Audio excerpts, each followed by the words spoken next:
Hello and welcome back to the Common Mistakes series. Today's episode 4, which is going to be centered around arm training.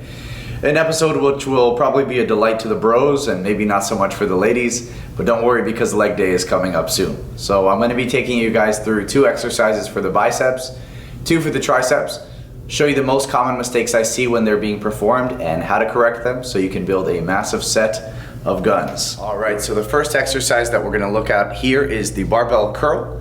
And mistake number 1 is going to be using excessive momentum to complete the set. So what you'll typically see is people using the lower back, the hips, and the glutes just to get the bar moving. Okay, so we don't want to do that. If you want to place the most amount of tension on your bicep and strain the bicep the most, you want to lock yourself into place. So you want to keep your abs tense, you want to clench your glutes, and you want to lock the elbows into the side of your body.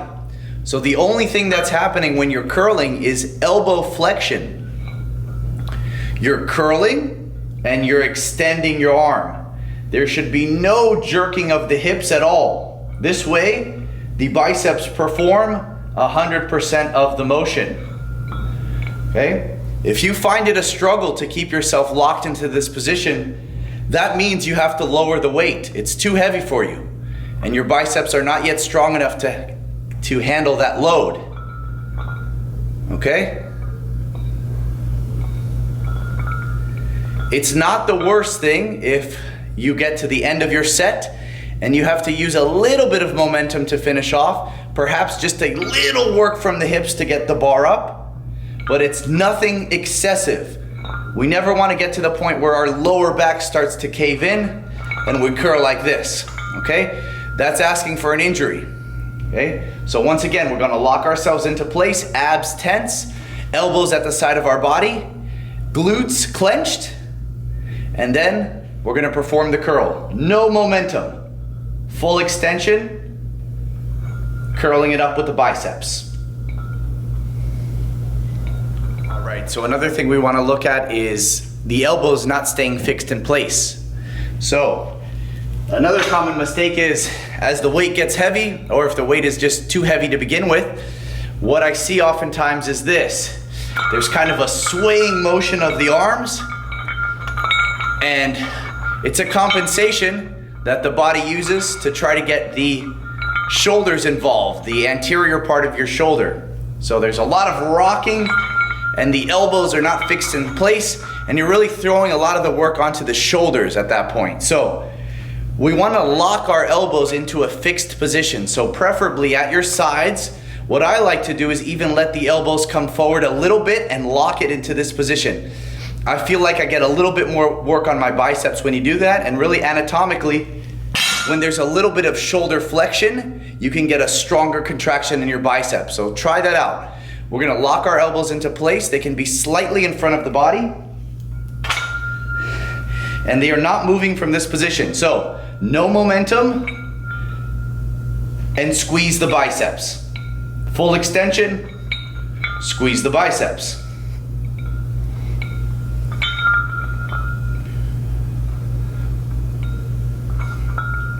Okay, so the last thing that we're going to look at here on the barbell curl is excessive flexion of the wrist.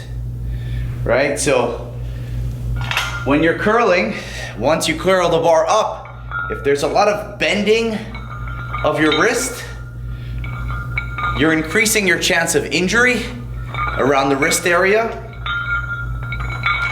And also, you're throwing a lot of the work onto your forearms. This flexion of your wrist is going to give the forearms a lot of work and take it away from the biceps. So what you want to do is grab that bar as tight as you can and maintain your wrist in a straight position. So as you curl the bar up, there's no bending of the wrists.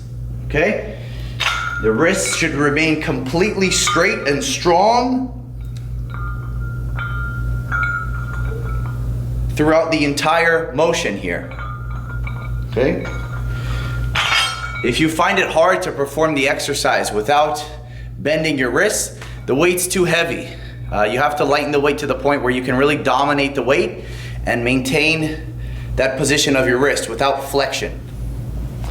All right, so moving into the tricep exercise now. The first common mistake is no emphasis on the contraction. So in this case, your tricep will be fully contracted in this position when you perform a rope extension. One of the most common mistakes I see is that people don't take their arm to full extension. They stop short, usually because the weight's too heavy. So I'm going to demonstrate here. We want to be able to completely extend our arms and then linger at the bottom of the motion and contract and squeeze. It should be a pinched, crampy, almost painful feeling at the bottom of the motion. That means your triceps are fully shortened, and then you can come back up and continue. So full extension of the arm, squeeze. Learn to feel what it's like to get your triceps, fully contracted, and then come up. Okay, so this is the golden part of the exercise. These last few inches here when you can fully contract and shorten the muscle. So take advantage of that. Don't skip it. If you find that you're only able to take the weight to here, you're missing out. You have to lighten the weight. It's probably because the weight's too heavy. Okay, so full extension, linger at the bottom for a second, and that's going to make a huge difference to your tricep training. So the second mistake on this exercise is just reducing the range of motion. So you may be able to come all the way down, but a lot of times people stop short. What you want to do is bring your arms, your hands all the way up to the point where you're getting a nice stretch on your tricep. We want to take the tricep through the full range of motion to where it's fully contracted and shortened and then lengthened at the top of the exercise. Okay? So we want to keep our elbows pinned to our sides the entire time, but we don't want to stop here and come back down. You're missing out on providing a great stretch on the muscle. So we want to bring our hands up, stretch those triceps, all while keeping our elbows tucked to our sides, and then extend and contract. Okay? So we're taking the muscle through a fuller range of motion. Okay? So more range of motion means more total damage to the muscle and more potential for growth and repair. Okay, so this is a rep which will take the muscle through a fuller range of motion. Full stretch at the top and full shortening at the bottom. Okay, so we're now going to be looking at a preacher curl for the biceps.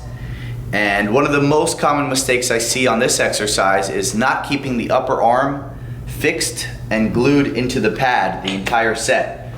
Okay, what's typically seen is that the upper arm starts to come off the bench like this, and you're really losing the plot here. You're losing tension on the bicep, and you're having the shoulder take over the exercise and lift.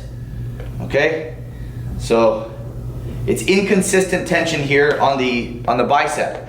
Okay, what you want to do is fully glue your upper arm into the bench. You want to push the arm into the bench as hard as possible and maintain that intention as you start to curl, right? So then I grab the weight, push my upper arm into the bench and start the curl. Okay, keeping the wrist as straight as possible, lengthening the bicep completely and squeezing it at the top. Okay, a nice slow descent and contract hard at the top. Okay, so I'm pushing my upper arm into the bench. I'm keeping my arms straight. The elbow should be pointed straight down to the floor, and you're going to get so much more out of this exercise. You're going to isolate the bicep and target it fully.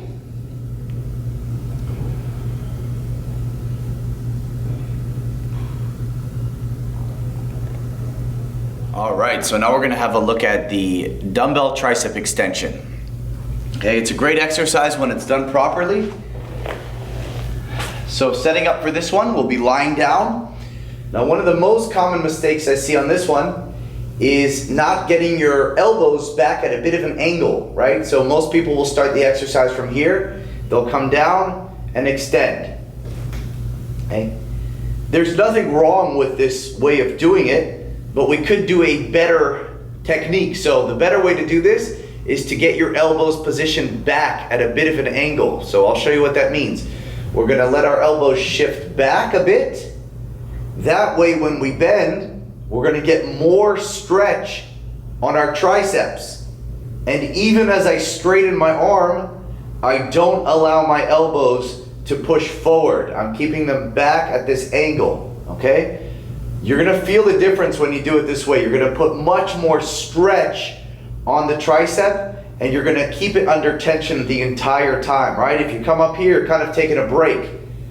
So elbows back at a slant, coming all the way down towards the ears, and extending at the top without allowing the elbows to come forward. We're gonna keep them back here.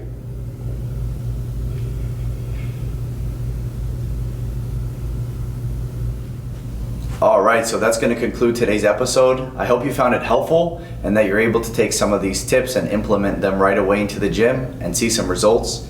As always, if there's any aspect of arm training that you struggle with and perhaps I didn't cover it in this video, please feel free to leave it in the comment section below and I'd be happy to cover it in a future video. Take care.